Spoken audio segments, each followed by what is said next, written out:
2억 1,030만 8천 원이 신해출 비행기 시 최종만.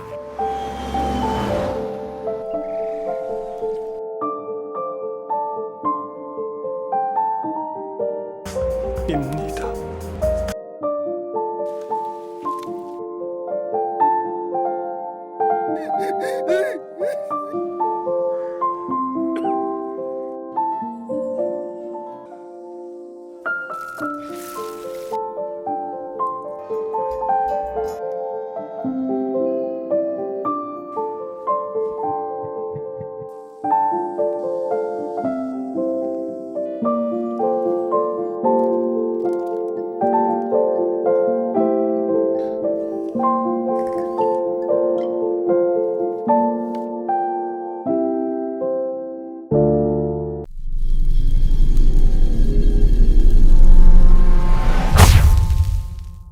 되시고요.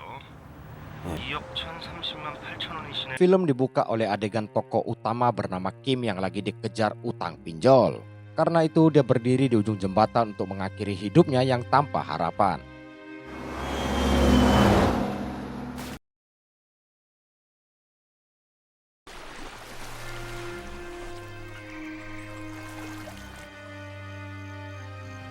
Ternyata Kim selamat dan terdampar di pesisir sungai.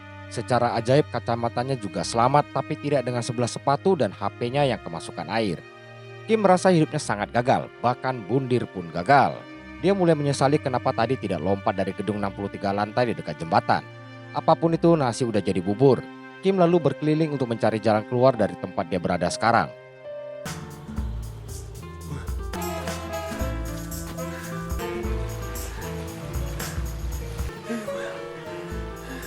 Setelah keliling ke sana kemari, Kim baru sadar dia berada di sebuah pulau konservasi di bawah jembatan. Mau memanjat tiang pondasi juga percuma karena sangat tinggi, jadi dia mulai pasrah hingga tertidur.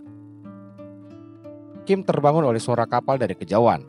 Tanpa menunggu lama dia segera menuju ke sumber suara. Rupanya benar, ada sebuah kapal pariwisata yang sedang melintas. Dengan tawa blow-onnya, Kim mulai lambaikan tangan pertanda meminta tolong. Sayangnya orang yang melihat mengira dirinya sedang menyapa sehingga hanya dibalas lambaian juga.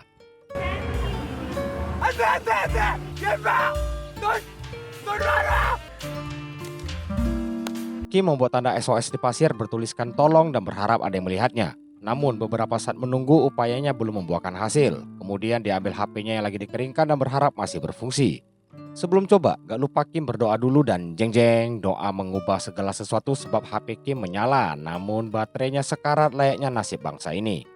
Gak mau sia-siakan kesempatan, Kim segera telepon kantor polisi. Waktu polisinya tahu lokasi dia terdampar berada di pulau dekat jembatan, Kim disuruh keluar sendiri sambil mematikan telepon. Sebelum kehabisan baterai, Kim lanjut cari bantuan lain yakni menelpon sang mantan.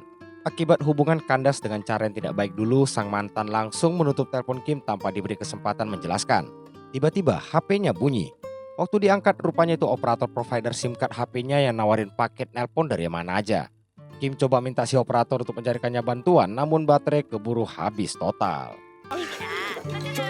여보세요. 인사단 좀 보이고요. 계속 그러는데 저 왜 죽어 좀 사람 살려!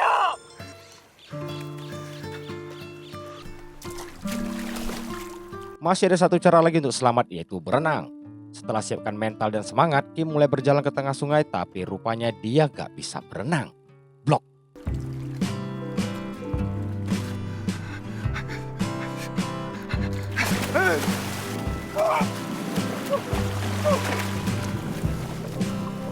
Saat tenggelam itu, Kim teringat masa lalu saat dia gagal belajar berenang bareng papanya. Selain itu, dia juga ingat masa gagalnya saat di dunia kerja. Kegagalan lain yang teringat adalah hubungannya dengan sang mantan. Ingatan itu membuat Kim yang balik ke daratan merasa nggak ada gunanya dia terus hidup. Karena itu dia mau kembali melakukan COD sama malaikat maut dengan dasinya. Setelah kumpulkan nyali untuk berpisah dengan kenyataan hidup, nggak taunya dia malah sakit perut.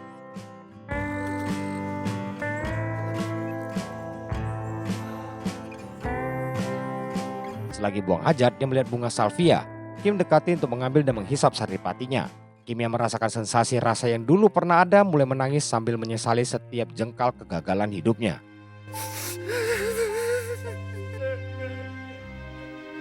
Namun berkat itu dia batalkan niatnya bertemu sang pencipta.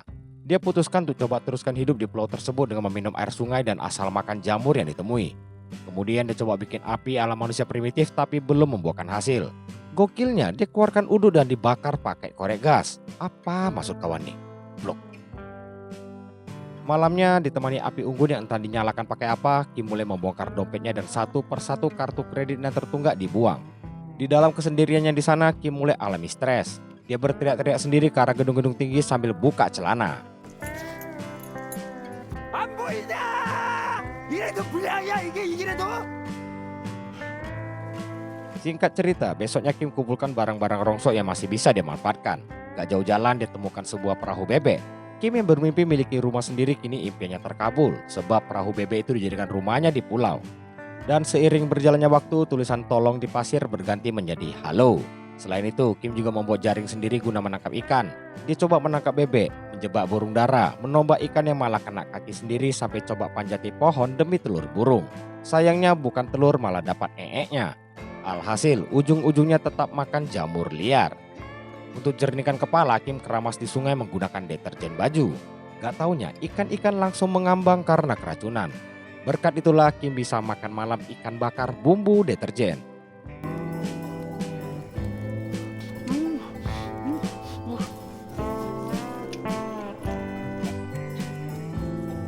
Puas makan, sampah ikan tadi dikumpulkan di ember dan dimakan burung dara kala dia tidur.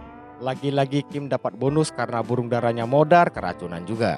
Jadilah Kim makan siang burung dara bakar bumbu ikan deterjen.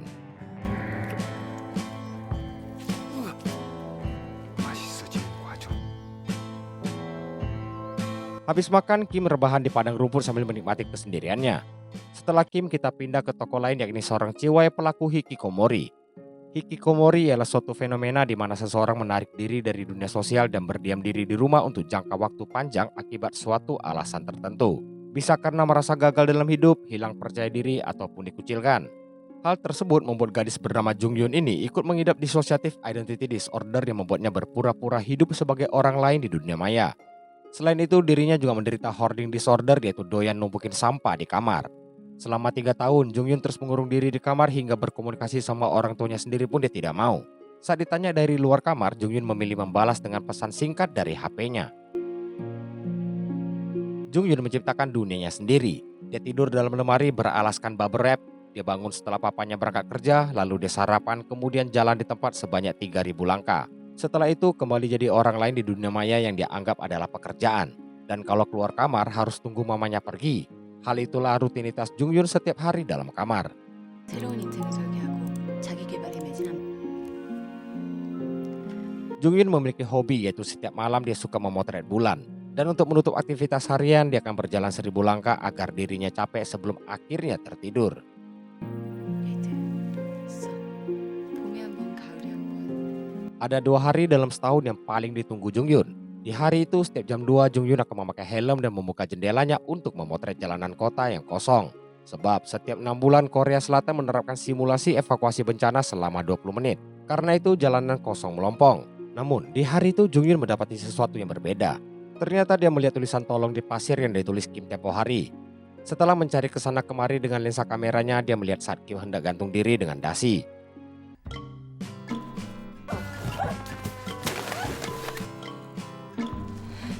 Kembali melihat wajah manusia membuat Jung Yun menjadi panik yang mengakibatkan dia nggak bisa tidur. Sekuat apapun dia berusaha melupakan kejadian yang dia lihat, pada akhirnya dia tidak kuasa melawan. Malam di mana Kim buka celana sambil ngomel-ngomel, rupanya dilihat oleh Jung Yun.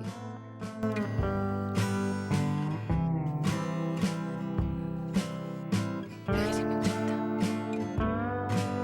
Sejak peristiwa tersebut, rutinitas Jung Yun mulai berubah. Dia selalu memperhatikan dan memotret aktivitas Kim di pulau. Bahkan dia berpura-pura membantu mendorong perahu bebek Kim dari jarak jauh. Karena itu selain foto bulan, kini dinding kamar Jung Yun dihiasi foto aktivitas Kim di pulau. Kita balik ke Kim yang telah menjadi raja di pulau. Di tengah bermain golf ala kadarnya, dia mendadak sembunyi kala ada kapal wisata lewat. Tanpa dia sadari, kini Kim juga seorang pelaku hikikomori.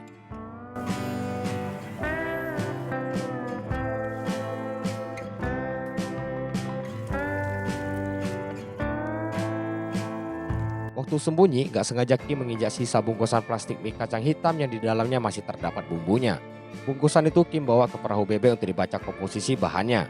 Padahal dulu semasa masih hidup normal baik dari kecil hingga dewasa, Kim sangat tidak suka makan mie kacang hitam. 한 번만. 저는 울면 Teringat akan masa-masa itu, Kim berniat memakan bumbunya tapi dia batalkan. Dan suatu ketika dia dapat inspirasi saat melihat tumpukan kotoran burung di perahu bebeknya. Sembari ngobrol sama perahu bebek, Kim yakin ada biji-bijian tidak tercerna si burung yang bisa dimanfaatkan. Bermodalkan kartu kreditnya, dia mengikis kotoran burung untuk kumpulkan biji-bijian, di mana aktivitasnya saat itu juga dilihat oleh Jung Yun. Lalu Kim mulai mencangkul untuk dijadikan ladang, dan untuk pupuk dia manfaatkan pup sendiri. Di tengah usaha kerasnya bermain Harvest Moon dunia nyata, nggak sengaja dia menjilati keringatnya sendiri yang terasa asin hingga memberinya suatu ide brilian. Sebelum tahu keringatnya untuk apa, kita kenalan dulu sama orang-orang sawah bernama si Kaleng ciptaan Kim. Lagi-lagi aktivitasnya tersebut dipantau oleh Jung Yun dari kamar. 욕망이 사람을 똑똑하게 만든 데 있어야 합니다. 왕이 공을 만들 확률과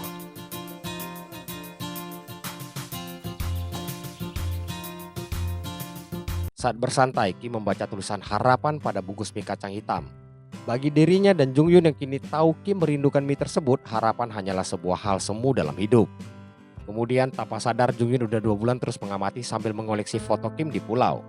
Melihat kegiatan Kim selama ini, Jung Yun berkesimpulan bahwa Kim adalah alien. Hal tersebut membuatnya menyimpan harapan bisa berinteraksi sama Kim sang alien. Dan untuk mewujudkan mimpinya tersebut, Jung Yun memesan mainan robot dan botol kosong dari toko online. Kemudian dia masukkan secari kertas ke dalam botol, lalu membuat Dena sembari mempersiapkan diri.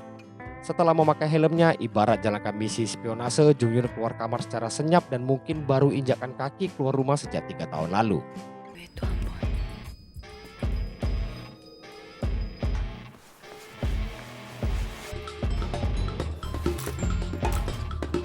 Kemampuan spionase Jung Yun ternyata selevel Snake dari Metal Gear Solid. Mainan robot digunakan untuk kelabui satpam agar tidak terlihat di CCTV. Dan di jalan dia memakai payung untuk kamuflase saat ada mobil melintas.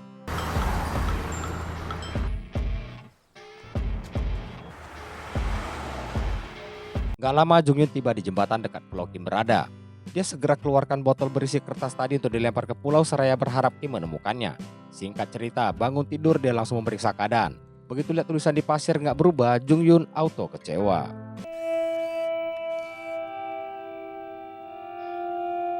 하나는 건가요?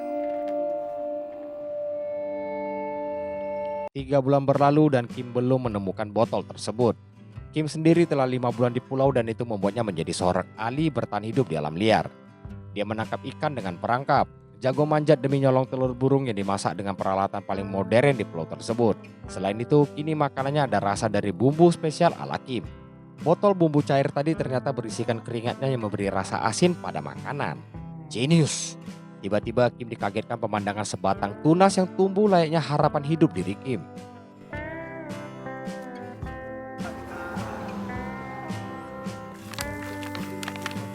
Kemudian dia berkeliling mencari barang dan gak sengaja melihat pantulan cahaya di rumput. Saat diperiksa, rupanya cahaya tadi berasal dari botol kiriman Jung Yun 3 bulan lalu. Kim yang lihat ada kertas di dalam segera membukanya namun isinya kosong. Tapi bohong, ada kata hello kecil yang tertutup jari Kim. Atas dasar itu, Kim yakini ada seseorang yang memantaunya dari kejauhan. Sambil berladang demi mie kacang hitamnya, dia curhat pada si Kaleng seraya memakai kembali celana karena malu. Dan akhirnya dia menuliskan kata balasan di pasir yang dilihat oleh Jung Yun.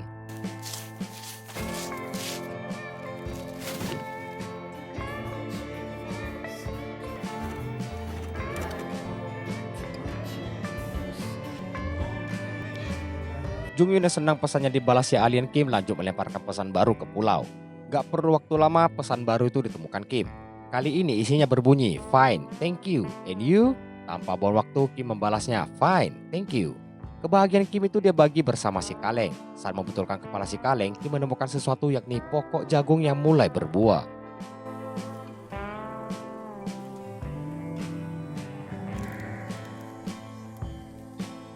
옥수수 면을 만들 수가 있잖아.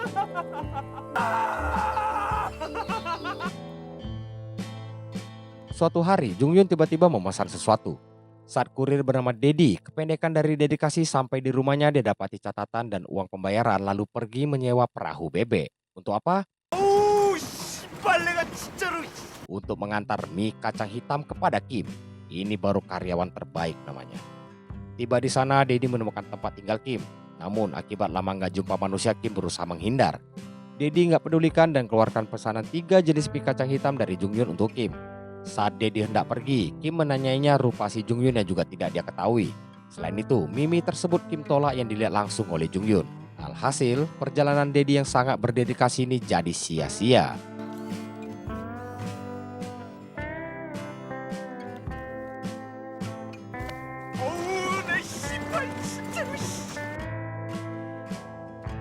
Dengan wajah pucat, lutut lemas, dan jantung berdebar, Dedi balikkan pesanan kepada Jungyun. Setelah beres dengan tertati, Dedi pergi, tapi mendadak Jungyun membuka pintu lalu menunjukkan sedikit wajahnya ke Dedi. Dedi sampaikan pesan Kim, yakni semangkuk mie kacang hitam adalah harapan untuknya. Setelah disampaikan, Dedi pergi dan mie kacang yang terlanjur dipesan dibawa oleh Jungyun. Kemudian dia makan agar bisa ikut merasakan serta berbagi harapan bersama Kim.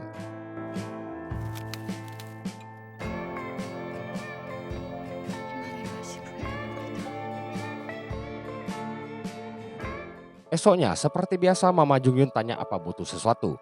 Mungkin berkat berbagi harapan bersama Kim, setelah 3 tahun akhirnya Jungyun keluar menemui mamanya. Sang mama yang udah lama gak melihat wajah putrinya tentu merasa bahagia. Karena itu saat dititipi benih jagung dan pot, si mama jelas tidak keberatan. 엄마가 사다 줄게.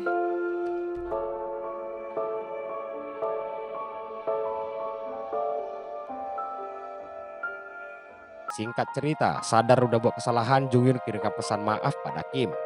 Untuk menghibur Jungyun yang merasa bersalah, Kim parodikan dikejar hiu di atas pasir.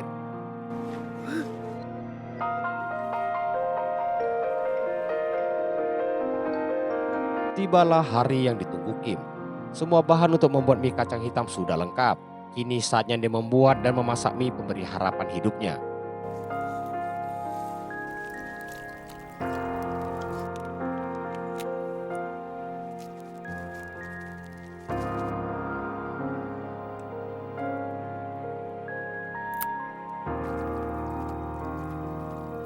Perasaan haru, sedih, dan bangga bercampur bersama setiap adukan mie kacang hitam. Sambil menangis, Kim melahap mie yang dulu sangat tidak disukainya tersebut. Selain itu, mie itu telah menumbuhkan harapannya untuk terus hidup. Adegan fenomenal itu juga disaksikan langsung oleh Jungyun yang ikut merasakan kebahagiaannya.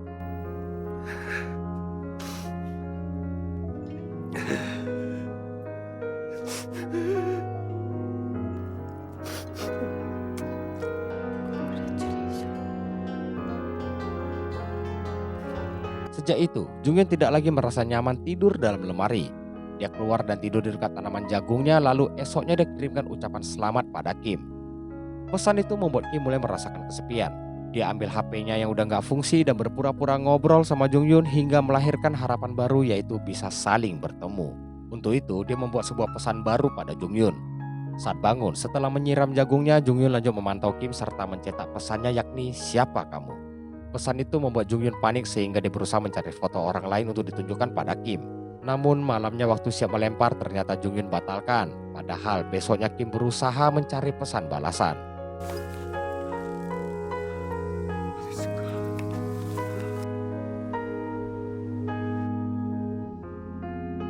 Karena tidak dapat balasan, Kim bertanya kenapa pada Jungyun. Hal tersebut membuat Jungyun menjadi sangat gelisah. Apalagi identitas palsu Jungyun di media sosial mulai dibongkar oleh para netizen yang sebabkan dirinya alami depresi.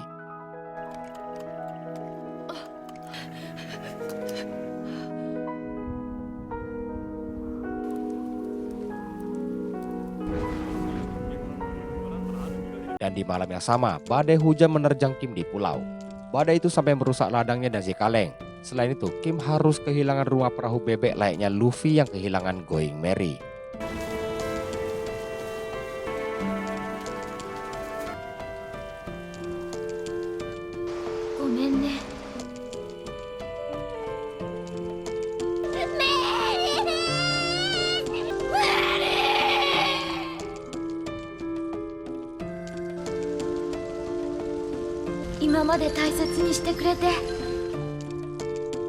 Paginya, Jung Yun segera memeriksa keadaan Kim.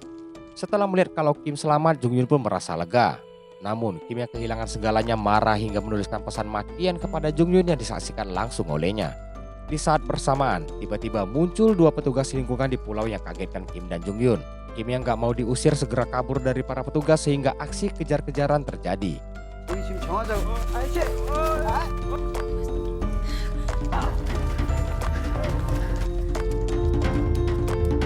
Kim yang kabur ke sisi lain pulau malah bertemu sekumpulan relawan. Akibatnya dia dikejar oleh mereka hingga terpojok dan tertangkap. Para petugas terpaksa main kasar pada Kim yang berusaha memohon mereka izinkan dia tinggal di sana. Namun pulau konservasi tersebut tidak boleh dimasuki siapapun. Karena itu Kim harus dievakuasi dengan disaksikan langsung oleh Jung Yun.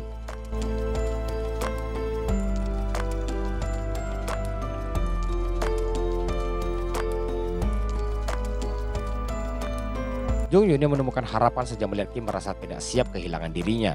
Oleh sebab itu, Jung Yun memutuskan keluar rumah demi menemui Kim. Dia terus lari untuk mengejar harapannya. Di sisi lain, sesampainya di kota, dua petugas meninggalkan Kim di sebuah taman. Di saat Jung Yun terus berlari mencarinya, Kim yang kembali kehilangan harapan mulai berpikiran lompat dari gedung tinggi. Karena itu, ketika Jung Yun tiba di taman, Kim udah pindah ke halte bus. Gak lama bus tiba dan Kim naik untuk pergi ke tujuan demi mengakhiri hidupnya yang udah gak punya harapan. Jung Yun menolak menyerah dan teruskan mengejar Kim yang udah masuk ke dalam bus. Sayangnya Jung Yun tiba bersama dengan jalannya bus sehingga mereka tidak bisa bertemu.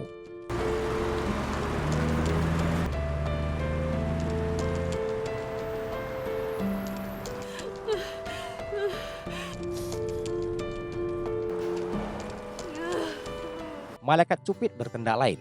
Mungkin inilah definisi jodoh tidak kemana. Ternyata hari itu adalah hari yang selalu ditunggu Jung Yun, yakni simulasi evakuasi bencana. Semua mobil dan orang diarahkan menepi oleh petugas. Berkat itulah Jung Yun berhasil mengejar bus dan akhirnya bisa bertatap muka langsung dengan Kim.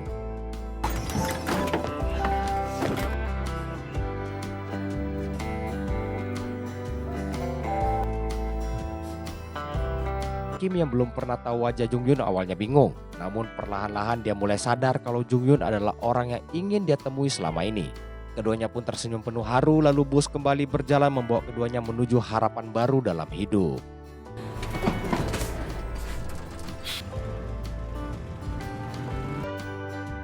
Tamat. Ya, ini dia Castaway on the Moon keluaran 2009. Film bertema komedi romantis mengenai harapan. Poin film ini menarik. Tanpa harapan manusia nggak punya tujuan dan jadi stuck karena nggak tahu mau ngapain. Dua tokoh tanpa harapan hidup di film ini bertemu secara nggak sengaja dan kayak mematenkan istilah percaya proses hidup. Kalau nggak alamin masalah, Kim nggak terdampar di pulau kosong. Si Jung Yun juga kalau nggak lakuin hikikomori belum tentu ketemu harapan hidupnya lewat Kim. Semua proses berlanjut sampai akhirnya mereka berjodoh. Jadi tenang aja buat para jomblo yang kehilangan harapan punya pasangan. Siapa tahu ya, jodoh kalian lagi di hutan atau di gunung, gak ada yang tahu. Intinya sabar aja, bisa jadi juga kan jodohmu belum lahir. Oke lah, sampai sini aja video kali ini. See you all next time. Dah.